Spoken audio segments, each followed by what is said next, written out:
Les êtres humains doivent être fondement, but et sujet de toutes les institutions sociales.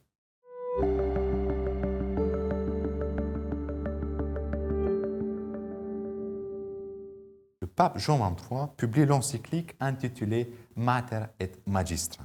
Ce double titre désigne l'Église comme mère et éducatrice qui veut guider les hommes vers la plénitude de leur vie.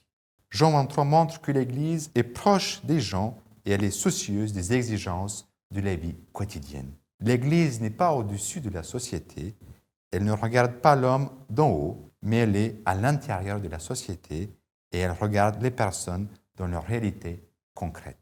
Dans cette lettre, le pape Jean XXIII aborde beaucoup de sujets. Je voudrais m'arrêter sur la place de l'homme dans la société. Le pape parle du phénomène de la socialisation, un nouveau phénomène qui caractérise son époque. Ce phénomène consiste en une multiplication des relations sociales.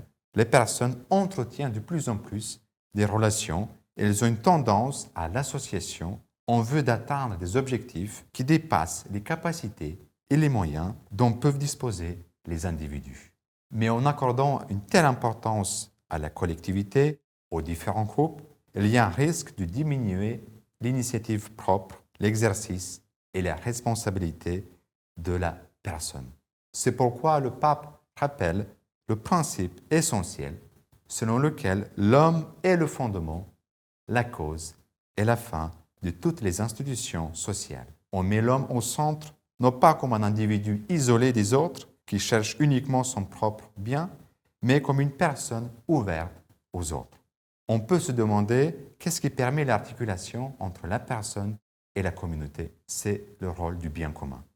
Le pape Jean XXIII donne une certaine définition. Il s'agit de l'ensemble des conditions sociales qui permettent et favorisent dans les hommes le développement intégral de leur personnalité.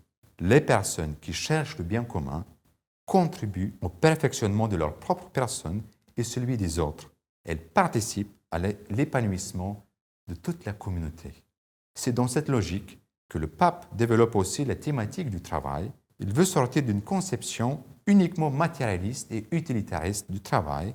Il veut montrer que le travail contribue aussi et surtout au perfectionnement de l'homme et de toute la société. En parlant du bien commun, le pape élargit son regard. Il ne s'agit pas uniquement du bien commun de telle ou telle société, mais le pape Jean XXIII parle du bien commun national et du bien commun mondial. On peut même parler de bien commun de toute l'humanité.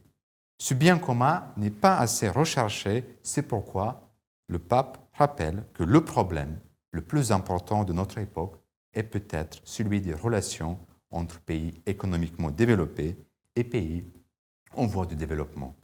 Cette encyclique de pape Jean XXIII nous rappelle que la personne doit être au centre de la vie sociale, mais cela n'est possible que si nous avons comme lumière la vérité, comme moteur l'amour, comme objectif la justice. Dans l'épisode suivant, nous allons regarder comment Jean XXIII aborde les droits de l'homme qui sont un des facteurs pour la paix mondiale.